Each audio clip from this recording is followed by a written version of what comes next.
కీర్తనలు 5వ అధ్యాయము.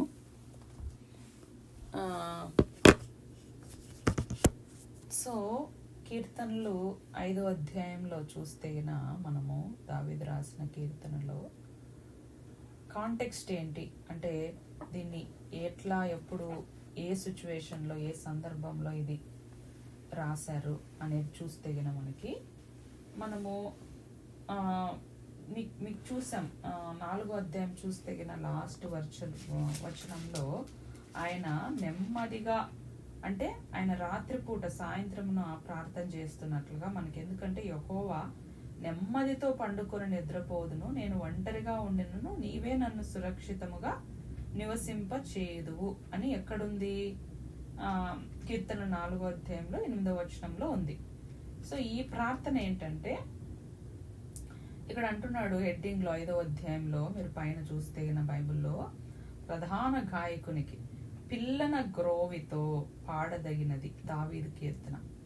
సో ఇది ఏంటి అంటే మనము ఈ వచనాలన్నీ అబ్జర్వ్ చేస్తే ఉదయము ఈ ప్రార్థన ఉదయం చేసినట్లుగా మనం చూస్తాం. ఎందుకంటే 3వ వచనంలో చూస్తే మీరు, యెహోవా ఉదయమున నా కంఠస్వరము నీకు వినపడును, ఉదయమున నా ప్రార్థన నీ సన్నిధిని సిద్ధము చేసి కాచి ఉందును అని చెప్తున్నాడు అనమాట. సో అందుకనే ఇది ఉదయాన్న చేసిన ప్రార్థన, మార్నింగ్ ప్రేయర్ ఆఫ్ డేవిడ్ అనమాట.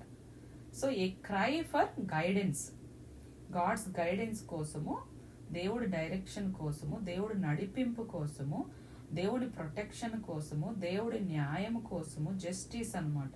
సో శత్రువులు వెంబడిస్తున్నాడు, న్యాయం చెయ్యి, నాకు ప్రొటెక్షన్ దయచేయి అంటే కాపుదల దయచేయి, నాకు గైడెన్స్ అంటే దారిని అంటే నాకు ఏ దారిలో వెళ్ళాలి అనేది నాకు నడిపించు అని చెప్తున్నాడు అనమాట. డేవిడ్ ఏం చేస్తున్నాడు? Contrast the character of God. ఆయన క్యారెక్టర్ ఏంటి?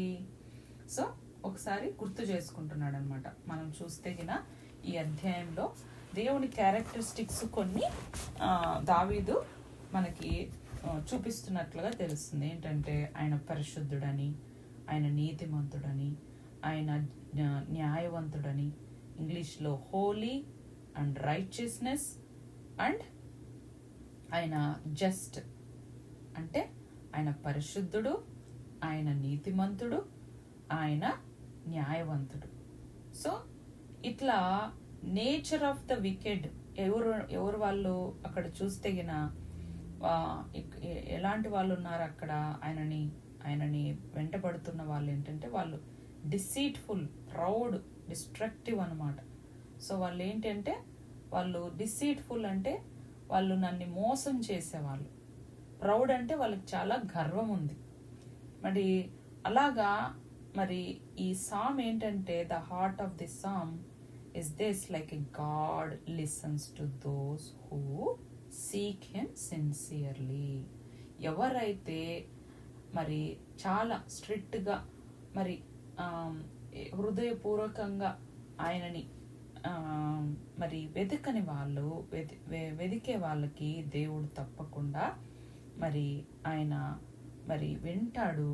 కన్సిస్టెంట్గా మనము ఏదో టెంపరవరీగా మనం అడిగేసాము, నాకు ఇచ్చేలేదు, అందుకే నేను ఈ దేవుడు మంచివాడు కాదు, అట్లా కాకోకుండా కన్సిస్టెంట్గా, సో ఒక హృదయంతో ఒకే మనస్సుతో, లేదు ఈయన నమ్మదగిన వాడు, ఈయన మాట్లాడుకుంటే నేను రోజు ఆయన తప్పకుండా నేను చూడకపోవచ్చు, అది అబ్రక్దబ్రా అని ఈరోజే నాకు ఆ రిజల్ట్ కనిపించకపోవచ్చు, కానీ అవుట్కమ్ని నేను అంటే దాని నుంచి వచ్చేది నేను ఇప్పుడే ఈరోజే ఆలోచించకుండా నేను చేసినప్పుడు, అంటే వ్యవసాయదారుడు ఎట్లయితే పంట పడతాడో, ఎందుకంటే ఆకాశమందు దేవుడున్నాడు, ఆయన తప్పకుండా ఈ పంటను ఆశీర్వదిస్తాడని వ్యవసాయదారుడు ఇంకా ఆ పంట పండడం చూడలే, చెట్టు పెరగడం చూడలే, తర్వాత పండ్లు కోయడం చూడలే, ఏమీ చూడలే, కానీ దేవుడున్నాడు అని ఇంకా ఏమి చూడకనే అన్ని పెడతాడనమాట. కష్టపడతాడు, కూలీలు తీసుకొస్తాడు, డబ్బులు ఇన్వెస్ట్ చేస్తాడు, తన చెమటోర్చి చేస్తాడు, తనకున్నదంతా పెడతాడు. సో ఇవంతా చూడలేదు, కానీ పెడుతున్నాడు. సో అలాగా దావీదు కూడా చెప్తున్నాడు, ఎవరైతే మీరు ఒక పరిస్థితి కోసం ప్రార్థిస్తున్నప్పుడు ఆయనలో, మీరు మాట్లాడే దేవుడిలో ఆయన నమ్మకస్తుడు కాబట్టి, ఆయన మార్పు లేనివాడు కాబట్టి, ఆయన తప్పకోకుండా మీరు ఒకరోజు చేసేసి నాకు వచ్చేలేదు ఇట్లా నాకు దబ్రని ఈ రోజే సాయంత్రమే పొద్దున్నే ప్రార్థన చేస్తే సాయంత్రమే నాకు ఆ పరిస్థితి అంతా మారిపోవాలి అని అనుకోకుండా ఎవ్రీడే అప్పుడు మీరు జ్ఞాపకం చేసుకోవాలి. వ్యవసాయదారుడు పొద్దున్నే విత్తనం వేసి నాకు సాయంత్రానికే మొలిపించాల నువ్వు అనేటట్టుంటే ఆ పర్సన్, ఆ వ్యవసాయదారి పంట తీసుకోగలుగుతాడా, పంట కోయగలుగుతాడా, పంటని మరి ఆయన అనుభవించగలుగుతాడా? లేదు కదా. వెయిట్ చేయాలి. సో అలాగే ప్రార్థన చేసినప్పుడు మనం కూడా వినే దేవుడిలో ఆయన నమ్మకస్తుడు, ఆయన సజీవుడు, ఆయన జీవము కలిగిన వాడు. నేను చూడకపోయినా పంట, ఎట్లయితే వ్యవసాయదారు చూడకపోయినా పంట తప్పకుండా నా చేతికి వస్తుంది అని, అలాగ మనము కూడా, మనం మాట్లాడే దేవుడు అలాంటి వాడు కాబట్టి ఆయన మనం ఆ రాత్రికే రిజల్ట్ చూడకపోయినా ఆయన పని ఆల్రెడీ స్టార్ట్ చేసింటాడు, ఆ పని తప్పకుండా స్టార్ట్ చేసింటాడు అని నమ్మకంతో మనం ముందుకెళ్ళినప్పుడు దేవుడు తప్పకుండా, God listens to those who seek him sincerely అని ఉంది. సిన్సియర్లీ అంటే హృదయపూర్వకంగా, కన్సిస్టెంట్గా, అంటే ఒకరోజు చేసేసి ఇంకేం చేయలే, ఇంకా పరిస్థితి మారలేదులే అనుకోకుండా ఎవ్రీడే ఆయనతో మాట్లాడుకోవడము. So and he defends the righteous while opposing evil అనమాట. నీతిమంతుల కోసం ఆయన యుద్ధం చేస్తాడు. నీతిమంతులు అంటే ఎవరు? ఆయన నమ్ముకున్న ప్రతి ఒక్కరూ నీతిమంతులు. ఎవరిని బట్టి నీతిమంతులైనామో? ఆయన రక్తమును బట్టి, ఆయన బిడ్డల్ని అవ్వడం వల్ల మనం నీతిమంతులైనాం. సో అందుకే నీతిమంతులు అంటే అర్థం ఏంటంటే ఆయన బిడ్డల్ని, అంటే ఆయన రక్తం పెట్టుకున్నారు. అదేంటి సిస్టర్, మరి దేవుడు స్వార్థమైన దేవుడా? మరి దేవుడు నమ్ముకున్న వాళ్ళనే కాపాడుతాడా, నమ్ముకోని వాళ్ళని కాపాడడా అని అట్లా చెప్పట్లేదు. ఎందుకంటే వాక్యం ఏం చెప్తుందంటే నీతిమంతుల మీద అనీతిమంతుల మీద దేవుడు వర్షం కురిపిస్తున్నాడు అని వాక్యం సెలవిస్తుంది. అంటే అర్థం ఏంటంటే తప్పకుండా అందరినీ సృష్టించిండేది ఆయనే, అందరినీ కాపాడుతాండేది ఆయనే, అందరినీ, అంటే వర్షం కురిపిస్తాందంటే అర్థం ఏంటంటే సరే దేవుని నమ్ముకున్న గ్రూప్ ని పలానా చోట పెట్టేసేసి వీళ్ళ మీద మాత్రమే వర్షం కురిపిస్తాను, ఈ గ్రూప్ ని సపరేట్ గా పెట్టేసి వీళ్ళ మీద వర్షం కురిపించను అని చెప్పలేదు కదా నేను. అందరి మీద, అంటే ఈ లోకంలో నీతిమంతులు ఉన్నారు. నీతిమంతులు అంటే దేవుని నమ్ముకున్న వాళ్ళు ఉన్నారు, నమ్ముకోని వాళ్ళు ఉన్నారు. అందరి మీద నేను వర్షం కురిపిస్తున్నా కదా. అందరికీ సూర్యోదయం వస్తుంది కదా, అందరికీ చంద్రుడు వస్తున్నాడు కదా, అందరికీ అన్ని గాలి వస్తుంది కదా. సో అర్థం ఏంటంటే అందరూ సమానమే దేవుడికి. కానీ వాళ్ళ ఇష్టపూర్వకంగా, ఎవరు నమ్ముకోని వాళ్ళు, మనం కూడా ఒకప్పుడు నమ్ముకోని వాళ్ళమే, ఇష్టపూర్వకంగా వాళ్ళు మా విశ్వాసం దీని మీద, మా విశ్వాసం డబ్బుల మీద, మా విశ్వాసము మా పలుకుబడి మీద, మా విశ్వాసము విగ్రహాల మీద, మా విశ్వాసము మా బంధువుల మీద. సో వాళ్ళంతకు వాళ్ళే వాళ్ళ విశ్వాసము, వాళ్ళ నమ్మకము వాళ్ళు పెట్టుకుంటున్నారు కాబట్టి సో దేవుడు వాళ్ళని ఇన్వాల్వ్ తీసుకోడు అనమాట. సో వాళ్ళు ఒక నమ్మకం ఉంటది. ఇప్పుడు ఫర్ ఎగ్జాంపుల్ మా మమ్మీ నాకు పెళ్లి కావాలా అనేసి అప్పుడు హనుమానికి ఆకు పూజ పెట్టించింది. ఆమె నమ్మకం ఏంటి? అప్పుడు దేవుని నమ్ముకోక ముందు ఆకు పూజ పెట్టిస్తే నా బిడ్డకు పెళ్లి అవుతుంది. సో ఇట్లా అన్నమాట. అంటే వాళ్ళ నమ్మకం ఎవరి మీద? ఇప్పుడు ఆకు పూజ అంటే ఇది చేస్తే ఇది చేస్తాడు.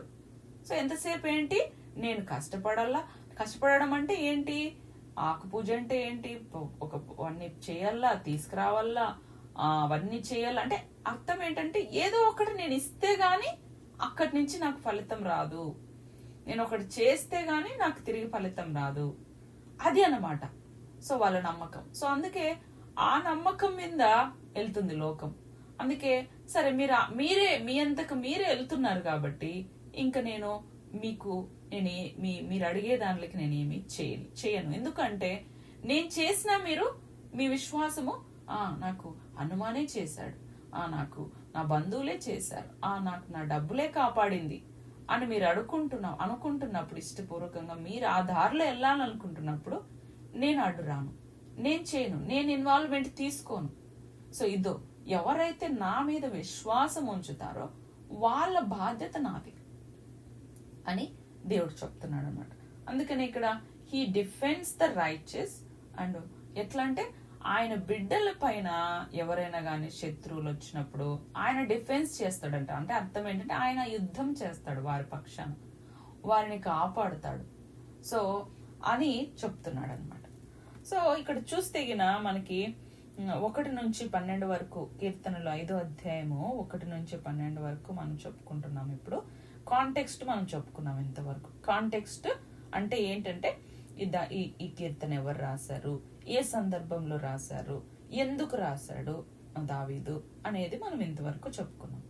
సో ఇప్పుడు 1వ వచనం నుంచి మనం వెళ్దాం. 1వ వచనంలో మనకు చూస్తే ఏమంటున్నాడు దావీదు చూద్దాం. యెహోవా నా మాటలు చెవిని బెట్టుము, నా ధ్యానము మీద లక్ష్యముంచుము అంటున్నాడు. చూడండి, ఈరోజు మనం ప్రార్థన విజ్ఞాపన ప్రార్థనకి వచ్చాం మనము. సో విజ్ఞాపన ప్రార్థనకు వచ్చాము. సో మనం కూడా ఏమని అంటున్నాము, దావీదులాగా యెహోవా నా మాటలు చెవిన పెట్టుము అంటే అర్థం ఏంటంటే దావీదు ఏదో దేవుడికి నేర్పిస్తున్నాడా అనేది కాదనమాట. సో ఆయన భాష ఏంటంటే దేవా అంటే ఒక రిక్వెస్ట్ తో, ఒక కమాండ్ తో, ఒక గర్వంతో కాదు గాని ఒక రిక్వెస్ట్ తో, దేవా నా మాటలు వినయ్యా అని. అంటే ఆ మాటలు చెవిన పెట్టుము అంటే మామూలుగా మనము మన లాంగ్వేజ్ లో ఏరా అసలు చెవును పెడుతున్నావా నేను చెప్పేటివి అని అంటాం కదా. సో అట్లా ఒక గద్దింపుతోనో ఒక అధికారంతోనో కాదు దావీదు చెప్తున్నది.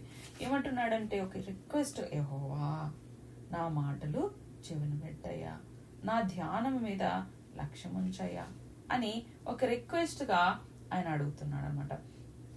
సో డేవిడ్, ఇంగ్లీష్ లో David ear to my words, give ear to Lord, give ear to my words, O Lord consider my meditation అంటున్నాడు అనమాట. సో ఏమంటున్నాడు David, begins with honest communication అనమాట. హానెస్ట్ గా, ఉదయపూర్వకంగా, సో జెన్యూన్ హార్ట్ తో, అంటే యథార్థమైన హృదయం అనమాట. Not just words but even this like inner thoughts అనమాట. మెడిటేషన్ లైక్ గ్రోనింగ్ ఉన్నప్పటి దేవా అంటున్నాడు అనమాట. సో మనం చదివేటప్పుడు వారి హృదయాన్ని బట్టి మన వాక్యం కూడా చదువుకోవాలి. మనం పర్సనల్ గా చదివేటప్పుడు దావీదులోకి మనం, దావీదు ప్లేస్ లోకి మనం వెళ్ళిపోవాలి. అలా వెళ్ళినప్పుడే ఆ పెయిన్ ఏంటి, ఆ బాధ ఏంటి, ఆయన ఏ సిచ్యువేషన్ లో ఉన్నాడు, ఎట్లా దేవునితో సంభాషిస్తున్నాడు అనేది మనకు అర్థమవుతుంది. సో మరి ఇక్కడ ఏమంటున్నాడు దేవుడు, మీరు క్రాస్ రెఫరెన్స్లు రాసుకోండి, మనం దాంట్లోకి అంత వెళ్ళడానికి సమయం లేదు కాబట్టి. కీర్తనలు 19వ అధ్యాయము 14వ వచనం అనమాట. ఈ 1వ వచనానికి కీర్తనలు 19వ అధ్యాయము 14వ వచనం ఏమంటుంది, God sees both words and heart meditation.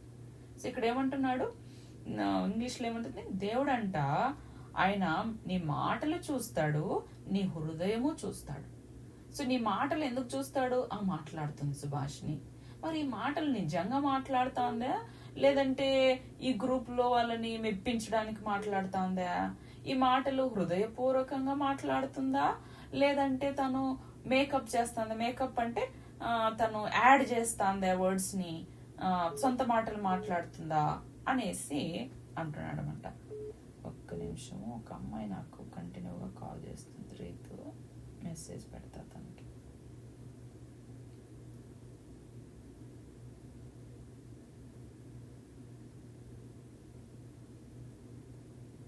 I lead prayer meetings on Monday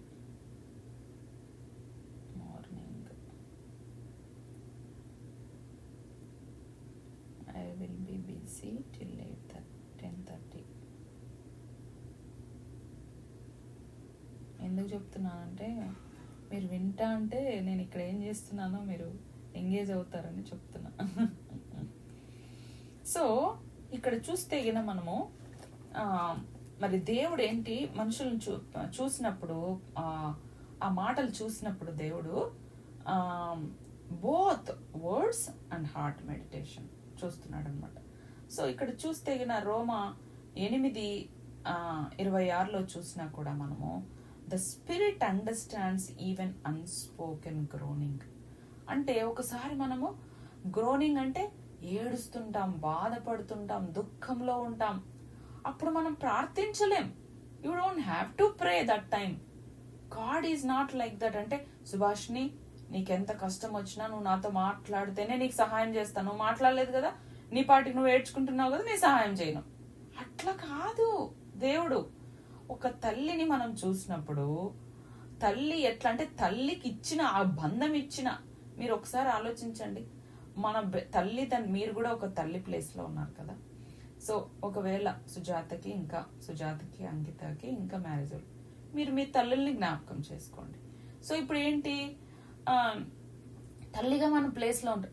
మన బిడ్డ మనకు చెప్పితేనే మనము ఆ ఏడుపు గురించి, నువ్వు చెప్పలేదు కదా, నువ్వు ఏడుస్తున్నావు కదా, నేను నిన్ను పట్టించుకోను, నువ్వు చెప్తేనే పట్టించుకుంటా అని అంటామా? లేదు. వాళ్ళని వెళ్తాము, కౌగులించుకుంటాము, వాళ్ళతో పాటు మనము ఏడుస్తాము కదా. అంటే మీరు అట్లా అర్థం చేసుకోవాలన్నమాట. తండ్రి ప్రేమ అసలు ఇచ్చిండేది ఎవరు? ఆ తల్లికి ఆ బంధం. ఒక తల్లికి తండ్రికి నేను ఆలోచిస్తున్నా కారులో పోతుంటే, దేవా నాకు ఒక లెవెల్ లాంటి ప్రేమ ఇచ్చి, నా భర్తకు ఒక లెవెల్ లాంటి ప్రేమిస్తే ఆ బంధము ఇచ్చింటే నా బిడ్డ పట్ల, అసలు ఏ తల్లి తండ్రి అయినా బిడ్డల్ని పెంచగలుగుతామా? వాళ్ళని పోషించగలుగుతామా? వాళ్ళ కోసం కష్టపడతామా? లేదు. దేవుడు చూడండి ఎంత బాగా తల్లికి తండ్రికి, అమ్మకి నాన్నకి ఒకటే బంధమే, ఒకటే ఆ పిల్లల పైన ఆ బంధము, పేగు బంధము దేవుడు ఎంత మంచిగా పెట్టాడు ఆ కనెక్షన్. సో అలా లేకపోతే ఏ తల్లి తండ్రి బిడ్డల్ని పెంచలేరు, వాళ్ళ కోసం కష్టపడలేరు, వాళ్ళని వాళ్ళ ప్రాణంతో సమానం చూసుకోలేరు. అది వేరే లేండి, ప్రాణంతో సమానంగా మనం ఎవరిని చూసుకోలేం, మన పిల్లల్ని కూడా చూసుకోలేంలే. మనకు అన్ని మంచిగా ఉంటేనే చూసుకుంటాం. ఎందుకంటే బైబిల్లో మానవులు ఏం చేశారంటే చాలా కాలం కిందట వాళ్ళకి ఆకలి వేసినప్పుడు వాళ్ళ పిల్లల్ని కోసుకొని తిన్నారు. అంటే మనుషుల స్వభావం అలాంటిది. అయ్యయ్యో అని అనుకోకండి మీ మనసులో. మీరు కూడా, నేను కూడా అలాంటి దాన్ని. మన కడుపు కోసము, పొట్ట కూటి కోసము ఆ సమయం వచ్చే వరకు మనకు తెలియదు మనం ఎలాంటి వారమో. ఆ సమయం వస్తే గాని తెలియదు మనం ఎంత ఆకలి కోసం ఏమైనా చేస్తాము అని. సో అలాంటిదన్నమాట మనిషి ప్రేమ. అంటే మనిషి ప్రేమ అంతవరకే. కానీ ఆ ఇచ్చిన వాడి ప్రేమ ఇంకెట్లుంటుంది? మన ప్రేమే ఇలా ఉంటే మనకి ఇచ్చిన అతనికి ఎట్లుంటది, దేవుడికి ఎలా ఉంటది, ఎంత ప్రేమ ఉంటది. సో ఆ ప్రేమ మనకి శిలువలో కనిపిస్తుంది, ఆ ప్రేమ మనకి క్రాస్ లో మనకు కనిపిస్తుంది అనమాట. సో అలాగా చూసుకుంటా పోతే మనకి ఫస్ట్ వర్స్ లో దావీదు ఇలా అంటున్నాడు, God hears even what you cannot fully express.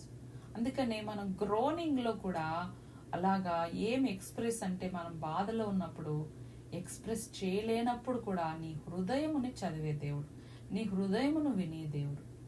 So ఆయన ఏదో నువ్వు ఇలా చేస్తేనే నేను వింటా, మరి ఇలా మాట్లాడితేనే నేను వింటాను, నువ్వు ఏడు పాపి నాతో మాట్లాడు అని దేవుడు కాదు అని నేను చెప్తున్నాను అన్నమాట.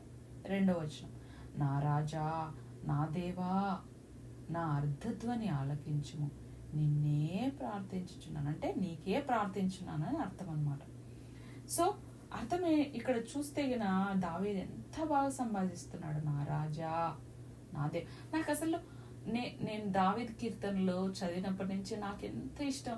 నా ప్రార్థనలో కూడా ఎంతసేపు వర్షిప్ చేసిన నాకు అట్లా ఇష్టం అనమాట. నా రాజా, నా దేవ అనుకోన్నప్పుడు ఆ ప్రార్థనలో ఎంత క్లోజ్నెస్ వస్తుందో దేవుడికి, మనకి ఎంత ఆ ఇంటిమెసీ అంటే ఆ బంధము, అనుబంధము, ఆ సంబంధము పెరుగుతుంది అనమాట. సో అందునే నా అర్ధధ్వని ఆలకించమంటే నా అంతరంగంలో ఉండేది కూడా. Give heed to the voice of my cry, for to you I will pray. This is like a personal, my king, ఇంగ్లీష్లో my God, David acknowledges that authority and relationship. ఆయనకి దేవుడికి ఉన్న రిలేషన్షిప్.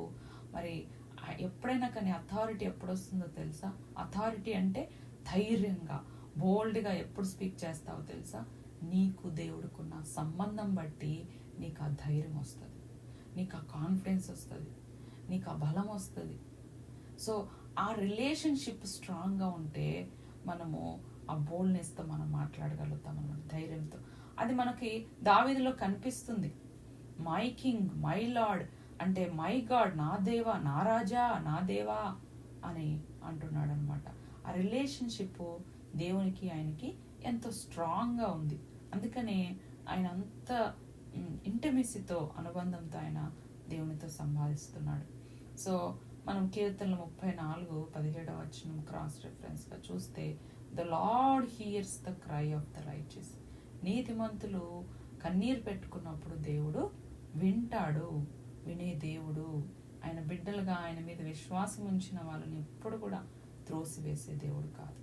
ఫిలిప్పులకు రాసిన పత్రిక 4:6 కూడా bring everything to God in prayer అంటుంది. అన్ని మీ ప్రార్థనలో, మీ సప్లికేషన్ ప్రతి ఒక్కటి తీసుకురండి దేవుడి దగ్గరికి అని వాక్యం సెలవిస్తున్నాడు. Prayer is not a natural but it's relationship. It's ఏదో ఫార్మల్గా నేను స్తుతించల్లా, నా రాజా అనల్లా, నా దేవా అనల్లా అంటేనే వింటాడు. No no no no. ఇది ఇది ఇది దావీదుకి దేవుడికున్న ప్రార్థన. మీరు ఇట్లనే చేయాలని కాదు, మీరు ఎలాగ నార్మల్గా మాట్లాడుకున్నా, సుభాషిణి అక్కతో మీరు మాట్లాడినట్లే, లేదంటే మీ ఫ్రెండ్స్తో మీరు మాట్లాడినట్లే, మీ ఇంట్లో ఆ సంభాషణ మీరు ఎట్లా మాట్లాడాలనుకుంటున్నారో అట్లా మాట్లాడచ్చు. అవన్నీ స్టార్ట్ కూడా చేయాల్సిన అవసరం లేదు. నా దేవా, నా ప్రభు, పరిశుద్ధుడు అవంతా అనాల్సిన అవసరం, నార్మల్గా మీరు మాట్లాడుకోవచ్చు అనమాట. సో అలాంటి దేవుడు మన దేవుడు. మరి దేవుడు అనే వాడు ఇలా ఉండాలి, ఇలాంటి లక్షణాలు, అలాంటి లక్షణాలు అన్నీ కూడా మరి ప్రభువులో ఉన్నాయి. ప్రభువే దేవుడు కాబట్టి. సో మూడో వచనం, యెహోవా ఉదయమున నా కంఠస్వరం నీకు వినబడును అంటే నేను ఉదయం నీకు ప్రార్థన చేస్తాను. ఉదయం నా ప్రార్థనని సన్నిధిని సిద్ధము చేసి కాచు. ఇది ఫేమస్ ఇంపర్స్, వెరీ వెరీ ఇంపార్టెంట్. మనం దేవుని సన్నిధిలో మనం ఈరోజు మనతో మాట్లాడుతున్నాం. ప్రతి ఉదయమున దేవుడు మన కంఠస్వరం వినాలని ఇష్టపడుతుంటాడండి. ఈరోజు నాతో కూడా మాట్లాడుతున్నాడు దేవుడు, ఇష్టపడుతుంటాడు. సుభాష్ని, నువ్వు మిస్ కాకుండా దేవుని సన్నిధిలోకి రావాలి. David prioritise morning prayer, starting the day with expectations. నేను వెయిట్ చేస్తాను, నేను ఉంటాను, నేను ఎదురు చూస్తాను, నా కంఠస్వరం నీకు వినబడును అంటున్నాడు. తప్పకుండా నేను ఎవ్రీ మార్నింగ్ ఉదయమున నా కంఠస్వరం నీకు వినబడుతుంది, నేను వస్తాను, నీతో మాట్లాడుకుంటాను అని దావీదు చెప్తున్నాడు అనమాట. జీసస్ అంటాడు, జీసస్ ప్రేయర్ చేసి తండ్రితో సంభాషించుకున్నాడు కదా. సో ఈయన దేవుడు అయినప్పటికీ దేవుడితో సమానం, దేవునితో ఆయన. కానీ ఒక మనిషిగా తండ్రికి మరి మరి అలాగే యేసుక్రీస్తు ఎట్లా ఉంది అనేది మనకు ఒక మాదిరిగా చూపించాడు అనమాట. ఒక మనిషిగా వచ్చినప్పుడు మీ సంబంధం కూడా దేవుడితో ఎలా ఉండాలి. మీరు ప్రతిరోజు మీరు ఇంకా లోకంలోకి పోనప్పుడే, ఏ ఫోన్ కాల్ రానప్పుడే, ఏ మెసేజ్ చూడనప్పుడే, ఫోన్ ఇంకా పట్టుకోకముందు దేవునితో మీరు సంబంధం కలిగి ఉండాలి. దేవునితో మీరు స్టార్ట్ చేయాలి, దేవునితో మీరు మాట్లాడుకోవాలి అని మనము దావీదుని చూసి నేర్చుకోవచ్చు అనమాట. అలాగే యేసుక్రీస్తు ప్రభుని మొట్టమొదటిగా మనము మాదిరిగా పెట్టుకోవాలన్నమాట. సో అందుకే ఆయన మర్సీస్ మనము లెమెంటేషన్స్ అంటే ప్రసంగిలో 3:23 ఉంటుంది, God's mercies are new every morning అని. మరి ఆయన కరుణ, ఆయన జాలి ప్రతి ఒక్క ఉదయం కొత్తగా ఉంటాయంట. అంటే నిన్నిచ్చింది ఈరోజు కొత్తగా అనిపిస్తుంది మనకి. సో అందుకే began your day looking to God, not to circumstances. ఏదో పరిస్థితులు, ఇబ్బందులు కాదు, కానీ దేవుని వైపు చూసుకుంటా మన దినము, మన ఉదయాన్ని స్టార్ట్ చేయాలి. 4వ వచనం, నీవు దుష్టత్వమును చూచి ఆనందించు దేవుడు కావు, చెడుతనమునకు నీ యొద్ద చోటు లేదు. సో ఏమంటున్నాడు, ఆయన ఎంత నీతిమంతుడు, ఎంత ఆయన న్యాయవంతుడు. చెడుతనం దగ్గర ఆయనకి చోటు లేదంట. ఇంగ్లీష్లో 4th verse, for you are not a God who takes pleasure in a wickedness. Like a God's naturally characteristic అంటే హోలీ, అంటే ఆయన పరిశుద్ధుడు. ఈ కెనాట్ డిలైట్ ఇన్ సిన్. ఆయన పాపములోనే అక్కడ వింటూ దాన్ని సపోర్ట్ చేస్తూ, దాన్ని ఎంకరేజ్ చేస్తూ, చెయ్యండి, నేను మంచి దేవుడు కదా, సరే మీరు ఎట్లా చేసినా నేను ఓకే అనే దేవుడు. ఎందుకంటే ఆయన పరిశుద్ధుడు. ఆయనతో నడిచే వాళ్ళు కూడా పరిశుద్ధంగా ఉండాలని ఆయన ఆశ. అందుకనే ఆయన ఇష్టపడడు పాపాన్ని ఎంటర్టైన్ చేయడు. పాపాన్ని అక్కడ విని దాన్ని తట్టుకునే శక్తి ఆయన, ఎందుకంటే ఆయన పరిశుద్ధుడు. సో అగ్ని ముందర మరి డార్క్నెస్ నిలబడలేదన్నమాట. వెలుగు ముందర చీకటి నిలబడలేదు. చీకటి ఏదానికి రిప్రజెంట్? పాపానికి. వెలుగు ఏదానికి రిప్రజెంట్? నీతికి, న్యాయంకి, పరిశుద్ధతకి అన్నమాట. సో అందుకే హబక్కూక్ అంటాడు 1వ అధ్యాయం 13వ వచనంలో, God's eyes are too pure to look on evil అని అంటాడు అనమాట. సో హబక్కూక్ చదువుకుందాం తెలుగులో.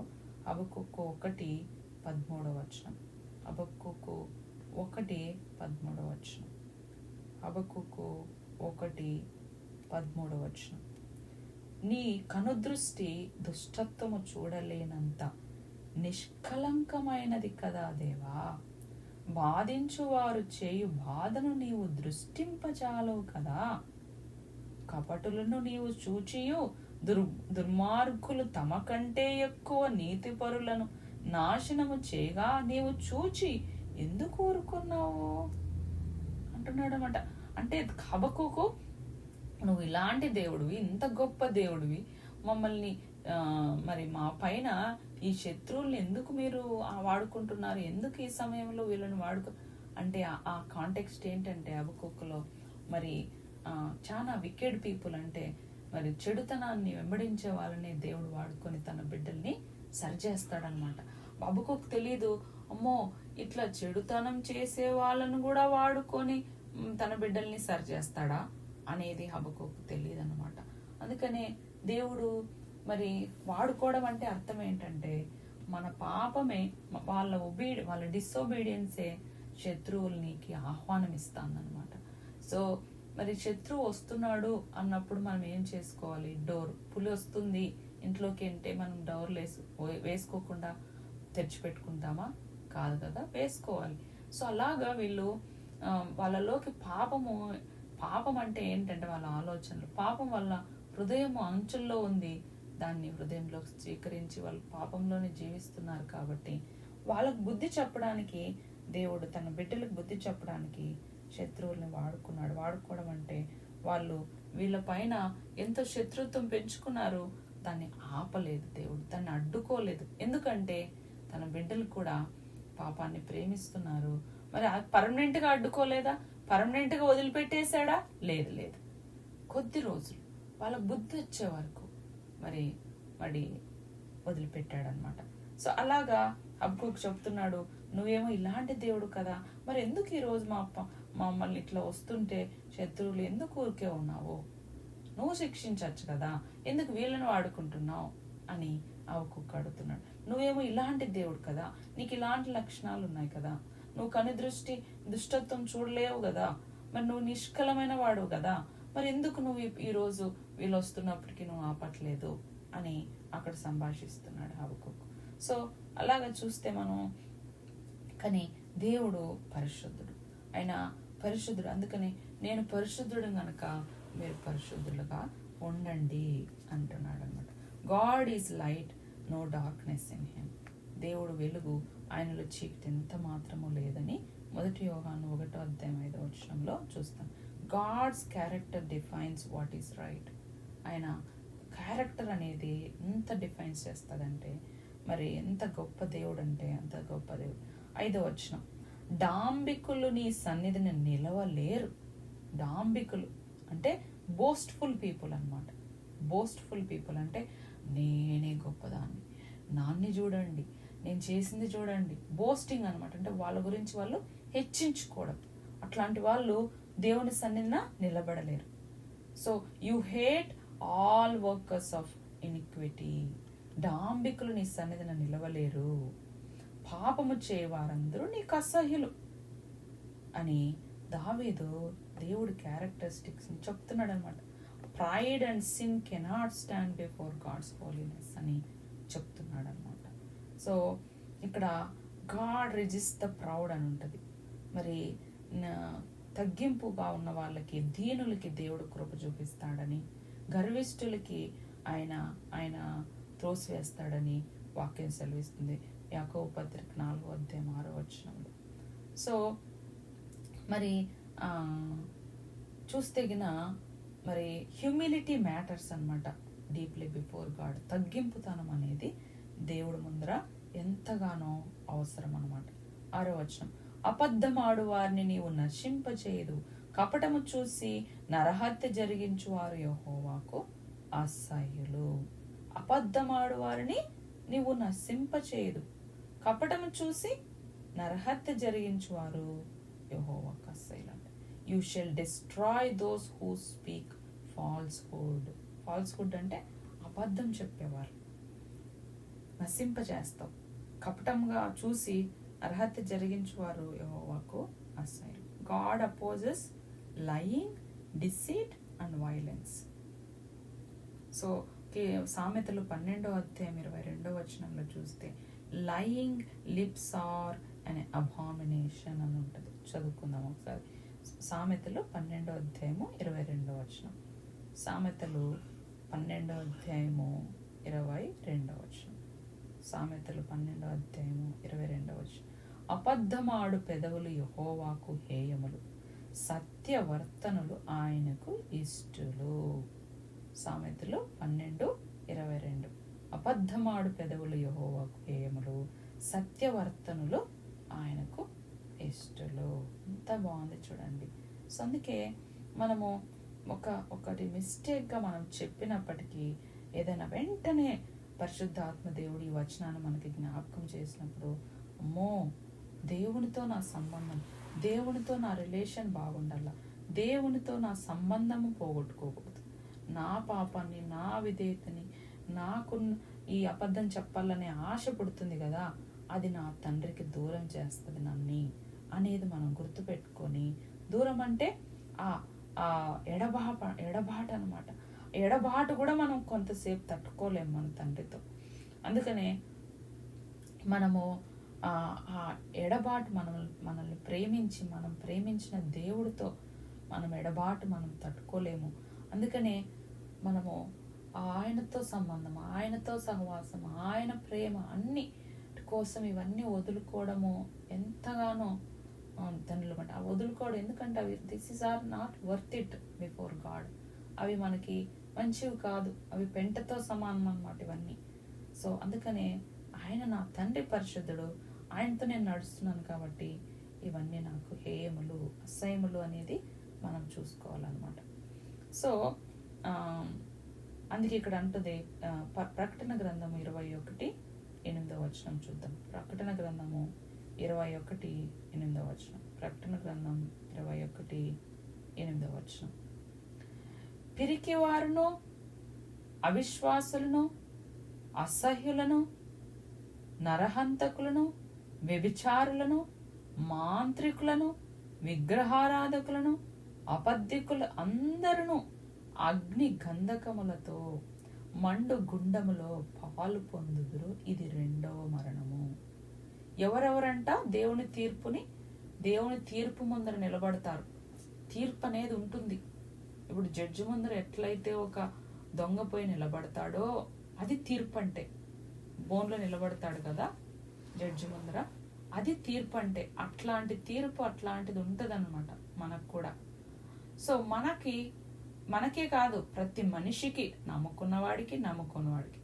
మనకైతే ఉత్తరవాది ఉన్నాడు. ఎవరు ఉత్తరవాది? మన ఉత్తరవాది అంటే లాయర్ ఎవరు మనకి వాదించేవారు? మరి జైల్లో మనకి పోతే దొంగకి ఒక లాయర్ పెట్టుకుంటారు కదా, ఆ లాయర్ వాదిస్తాడు కదా. అట్లా మనకు కూడా ఒక లాయర్. ఎవరది? యేసుక్రీస్తు ప్రభు ఉత్తరవాది.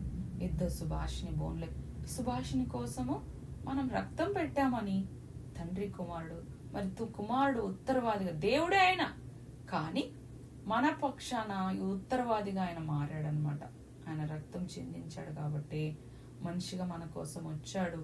మరి ఈరోజు తండ్రి కూడా పార్శ్వన ఉన్నాడు, ఉత్తరవాదిగా మన కోసం వాదిస్తూ సుభాషిని మన బిడ్డ, మన రక్తం పెట్టాము అని తండ్రితో మాట్లాడతాడు. తండ్రితో మన కోసం ఉత్తరవాది చేస్తాడనమాట. కానీ ఇక్కడ చూస్తే 21:8 ప్రకటన, మరి పిరికి వారును అవిశ్వాసులను, పిరికితనంతోనే కదా అవిశ్వాసంగా, అంటే దేవుణ్ణి నమ్ముకోమో, ప్రజలు నన్ను తృణీకరిస్తారు, నా బంధువులు తృణీకరిస్తారు, నా బంధువులు నన్ను ఇట్లా మాట్లాడతారు, నా బంధువులే, వాళ్ళతో మాటలు, వాళ్ళతో సంబంధమే నాకు ఇంపార్టెంట్ అని మరి పిరికితనంతో జీవం కలిగిన దేవుడు పైన విశ్వాసం ఉంచుకోకుండా ఉంటారనమాట.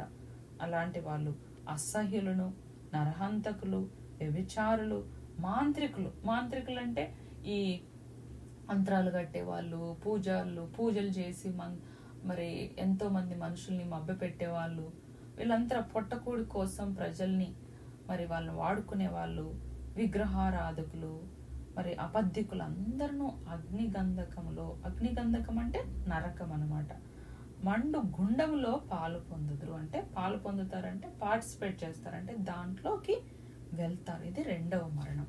చూడండి, ఇక్కడ మనకి మరణం అనేది ఈ మరణము కాదు. మనం ఏ దానికోసము ప్రాకులాడుతున్నాము, ఏ దానికోసం మనం ఎక్కువ ప్రాకులాడడం అంటే మనం ప్రయత్నిస్తాం, మనం దేవునితో సంబంధం తప్పకోకుండా మనకి ఉంటది, కానీ మనం ఆయన పరిశుద్ధంగా ఉన్నాడు కాబట్టి మనం పరిశుద్ధంగా ఉండడానికి మనం ప్రయత్నించాల. సో ట్రై యువర్ బెస్ట్ అంటే భయముతోనూ వణుకుతోనూ నీ రక్షణ కాపాడుకొని ఉంటది వాక్యంలో. సో మనకి ఈ మరణం కాదు, 2వ మరణం, ఇంకొక మరణం ఉంది, మళ్ళీ తర్వాత ఇంకొక జీవితం ఉంది, ఇంకొక మరణం ఉంది, ఇంకొక జీవితం. అంటే అర్థం ఏంటంటే ఈ జీవితం తర్వాత ఇంకొక జీవితం లేదు అనేది కదా మనుషుల నమ్మకము. కాదు, ఈ జీవితం తర్వాత ఇంకొక జీవితం ఉంది కాబట్టే యేసుక్రీస్తు ప్రభు వచ్చి మరణించి నీ కోసం లేచాడు.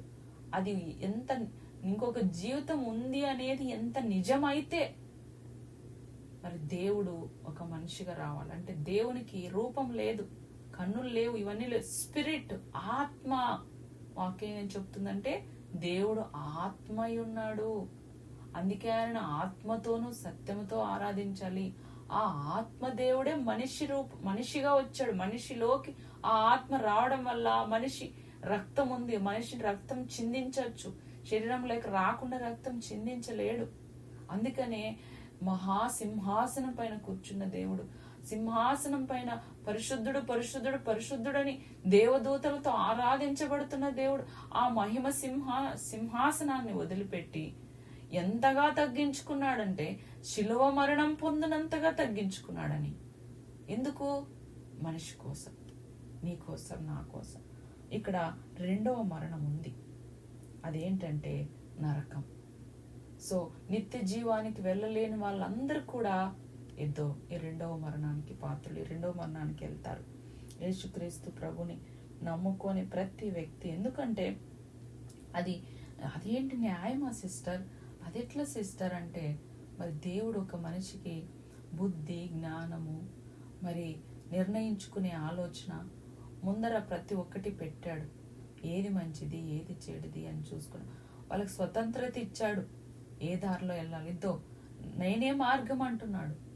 మరి నా పైన విశ్వాసం ఉంచుతారా? యేసుక్రీస్తు ప్రభు నా పైన, అంటే యేసుక్రీస్తు ప్రభుని విశ్వాసం ఉంచితే మరి లోకం ఏమంటుంది? లేదు, ఆయన తక్కువ దేవుడు, ఆయన ఒక కులస్తులకే దేవుడు అని లోకం చెప్తుంది. మరి లోకం మాట వింటావా, మరి నా మాట వింటావా? అది నీ చేతుల్లోనే ఉంది సుభాష్ని. నువ్వు ఈరోజు నిర్ణయం తీసుకునే దాన్ని బట్టి నీ జీవితం ఉంటుంది అని చెప్తున్నాడు అనమాట. ప్రతి మనిషికి అలాంటి స్వాతంత్రతని దేవుడు ఇచ్చాడు. మరి అది నీ నిర్ణయం, నా నిర్ణయం అని బట్టి నీ జీవితం, నా జీవితం ఆధారపడి ఉంది. సో ఇక్కడైతే మరి 7వ వచనంలో చెప్తున్నాడు, నేనైతే, ఇంత బాగుంది చూడండి. సరే, వీళ్ళందరూనేమో ఈ అబద్ధాల మీద, వాళ్ళ నమ్మకము విగ్రహాల మీద, వాళ్ళ నమ్మకం నరహత్య మీద, వాళ్ళ నమ్మకం వ్యభిచారం మీద మనం ఎంతవరకు చదువుకున్నాం కదా ప్రకటన గ్రంథం 21:6లో. సో దాని ప్రకారం 8 ప్రకటన 21:8. సో దీని ప్రకారంగా వీళ్ళంతా ఉన్నారు. నేనైతే కృపాతిశయమును బట్టి నీ మందిరంలో ప్రవేశించదును అంటున్నాడు. అంటే అర్థం ఏంటంటే నీ కృపాతిశయం అంటే నా శక్తి, నా బలము, నా అధికారము, నా డబ్బులు, నాకున్న బలగమును బట్టి నేను నీ సన్నిధిలోకి రాలేదు. నీ కృప అంటే, కృప అంటే ఏంటంటే నేను అర్హురాల్ని కాదు. అంటే నేనేదో చేసి నేను జీతం చేస్తే కదా జీతం వస్తుంది. గిఫ్ట్ అనేది, బహుమానం అనేది, నాకు బహుమానం అనేది ఒక గిఫ్ట్ గా తీసుకొస్తారు. నేనేదో చేస్తేనే కాదు బహుమానం ఇచ్చేది. వాళ్ళు ఇష్టంతో, వాళ్ళు ప్రేమతో నాకు ఇస్తారనమాట గిఫ్ట్ ని. జీతము నేను పని చేస్తే వచ్చేది జీతం. సో ఇది ఏంటంటే గిఫ్ట్ అనమాట. ఇది ఉచితముగా వచ్చిండేది. ఆయన రక్షణ, ఆయన బిడ్డలుగా ఉచితముగా మనల్ని చేసుకున్నాడు ఇక్కడ. అందుకనే నీ కృప అంటే నా బలం, నా శక్తి, నీ దయ అయ్యా, నీ భిక్షం అయ్యా, నువ్వు పెట్టినావు, దాంతో వచ్చాను. దాని మీద ఆధారపడి ఏదో నీ కృప మీద నేను ఆధారపడి నీ మందిరంలోకి ప్రవేశిస్తున్నాను. ఎఫెసీయులకు రాసిన పత్రిక 2:8 ఉంటది ఏంటంటే మన క్రియల వల్ల కాదు, అంటే మన పనులు, మన మంచితనముని బట్టి కాదు మనము ఆయన నమ్ముకునేది. ఆయన నమ్ముకోవడానికి మనకు అవకాశం వచ్చిండేది కేవలం ఆయన కృప. అంటే ఎవరు కూడా హెచ్చించుకోవడానికి లేదు అని అర్థం అనమాట. అందుకే మరి ఇక్కడ చూస్తే గిన 7వ వచనంలో ఇంగ్లీష్లో, but as for me I will come in to your house in the multitude of your mercy అంటున్నాడు. David contrast himself and not by his righteousness. ఆయన స్వనీతి కాదు, ఆయన మంచితనం కాదు, ఓన్లీ దేవుని కృప, కరుణ, దయ, జాలి, దాన్ని బట్టి నేను నమ్ముకొని ఉన్నాను. అందుకే ప్రశాంతంగా ఉన్నాను. నీ ఎడల భయభక్తులు కలిగి నీ పరిశుద్ధాలయము దిక్కు చూచి నమస్కరించెదను అని దావీదు 7వ వచనంలో అంటున్నాడు. నీ ఎడల భయభక్తులు కలిగి అంటే నీ యందు భయభక్తులు ఉంటానయ్యా, నీ పరిశుద్ధాలయము దిక్కు చూచి నమస్కరిస్తానయ్యా. అంటే మరి ఇక్కడ చూస్తే గిన దావీదు అప్పట్లో వాళ్ళకి పరిశుద్ధ ఆలయము అంటే ఒక వాళ్ళ ఆలయము ఉండేది. అంటే అటువైపే చూసి, ఆలయం వైపు చూచి, నీ వైపు చూచి, మరి నువ్వే పరిశుద్ధుడివి, నీవే నా ఆలయము, నీ వైపు చూస్తా అని అంటున్నాడు అనమాట. Enter God's presence with confidence. ఆయన కాన్ఫిడెన్స్ గా నేను ఎంటర్ అవుతా. ఏదాన్ని బట్టి అంటే నీ కృపను బట్టి. Worship toward God's holy temple. అందుకనే we approach God only through his mercy. మన మంచితనం బట్టి కాదు, కానీ ఆయన దయ, ఆయన భయభక్తులు అంటే చెడుతనాన్ని అసహించుకోవడమే భయభక్తులు అంటే అర్థం అన్నమాట. బైబిల్లో ఎవరైనా మిమ్మల్ని అడిగితే అసలు భయభక్తులు అంటే ఏంటి, ఎలా ఉంటే భయభక్తులు అని అనిపించుకుంటాము అని ఎవరైనా అడిగితే ఒక్కటే ఆన్సర్, భయభక్తులు అంటే మరి సామెతలు నేను సొంతంగా చెప్పలేదు, వాక్యం ఏం చెప్తుందో నేను అదే చెప్తున్నా. ఆయన పాదాల దగ్గర నాకేం నేర్పించిందో అదే మీకు చెప్తున్నాను అనమాట. సో సామెతలు 13:8 ఉంటుంది ఏంటంటే భయభక్తులు అంటే చెడుతనాన్ని అసహించుకోవడము, సో గర్వాన్ని అసహించుకోవడము, డమ్మకములు మాట్లాడుకోకుండా తగ్గించుకోవడము అనేది మరి నిజమైన భయభక్తులు అని ఉంటుంది. నేను ఒకసారి మేక్ షూర్ చేసుకుంటా నేను కరెక్ట్గా రెఫరెన్స్ చెప్పినానా లేదా అని. సామెతలు 8:13 అనుకుంటా, నేను 13:8 అని చెప్పాను. 8:13 నేను రివర్స్లో చెప్పాను. సామెతలు 8:13 కరెక్ట్ ఆన్సర్. యెహోవా యందు భయభక్తులు కలిగి ఉండుట చెడుతనము నశయించుకొనుటయే, గర్వము, అహంకారము, దుర్మార్గత, కుటిలమైన మాటలు నాకు అసహ్యములు. దేవుడికి ఏది అసహ్యమో మనకు అది అసహ్యం కావాలా.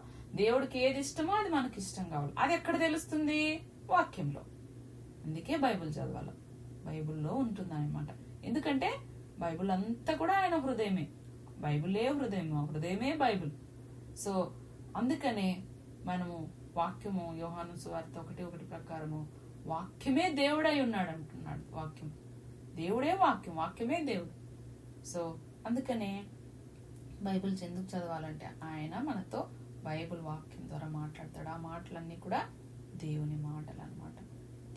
మొదటి తిమోతిలోనో 3వ అధ్యాయంలో అనుకుంటా, 2వ తిమోతి 3, దేవుడి వాక్యం ఎలా అంటే ఆయన బ్రెత్ చేశాడంటే, ఆయన ఊపిరి పోసాడంటే ఆయన అందుకనే వాక్యమే దేవుడు, దేవుడే వాక్యం. మొట్టమొదటిగా ఈ లోకంలో దేవుడు మాట్లాడిన మాట ఏంటి?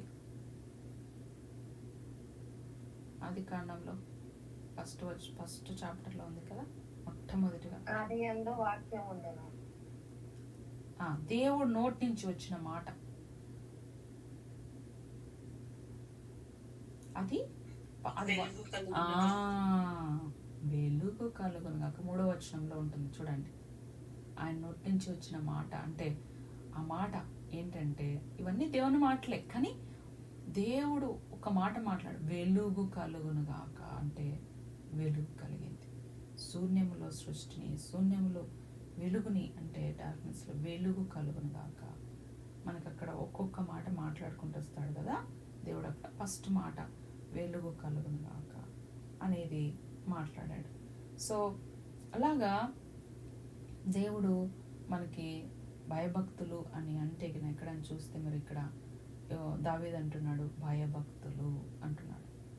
సో మనము ఇంతతో ఆపేసి మనం ప్రార్థనలోకి వెళ్దాము. 8వ వచనం నుంచి మనం 12వ వచనము నెక్స్ట్ మండే చదువుకున్నాం. దేవుడి మాటలు దీవించును గాక. ఆమేన్.